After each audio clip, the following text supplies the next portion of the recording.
News 28 मराठीमध्ये आपले स्वागत आहे। आजच्या मोठ्या बातम्यांबद्दल बोलूया। सावंगीतील माणुसकीची शोकांतिका, स्मशानभूमी अभावी माय लेकावर उघड्यावरच अंत्यसंस्कार।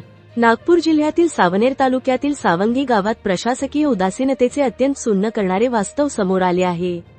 गावात हक्काची स्मशानभूमी नसल्यामुळे एका आई आणि मुलाच्या पार्थिवावर चक्क उघड्यावर अंत्यसंस्कार करण्याची दुर्दैवी वेळ कुटुंबियांवर ओढवली। माणूस जिवंत असताना आयुष्यभर संघर्ष करतो, मात्र मृत्यूनंतरही त्याला किमान सन्मानाने निरोप मिळण्याची सोय नसावी, ही व्यवस्थेची मोठी शोकांतिका आहे। येथील परिस्थिती इतकी विदारक आहे की अंत्ययात्रेसाठी चिखल, दगड आणि काट्याकुट्यांतून मृतदेह खांद्यावर घेऊन जीवघेणी पायपीट करावी लागते।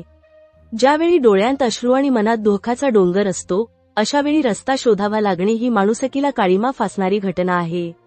लोकप्रतिनिधी आणि प्रशासनाच्या या दुर्लक्षामुळे गावकऱ्यांमध्ये प्रचंड संताप व्यक्त होत आहे। या गंभीर प्रकारानंतर हितज्योती आधार फाउंडेशनचे संस्थापक अध्यक्ष हितेश बनसोड आणि गावकऱ्यांनी प्रशासनाला जाब विचारला आहे। सावंगी गावातील स्मशानभूमीसाठी तात्काळ रस्ता आणि मूलभूत सुविधा उपलब्ध करून द्याव्यात, अशी आग्रही मागणी त्यांनी केली आहे। शेवटचा प्रवास तरी सन्मानाने व्हावा ही किमान अपेक्षा असून प्रशासनाने याकडे गांभीर्याने लक्ष द्यावे, अशी विनंती ग्रामस्थांनी केली आहे।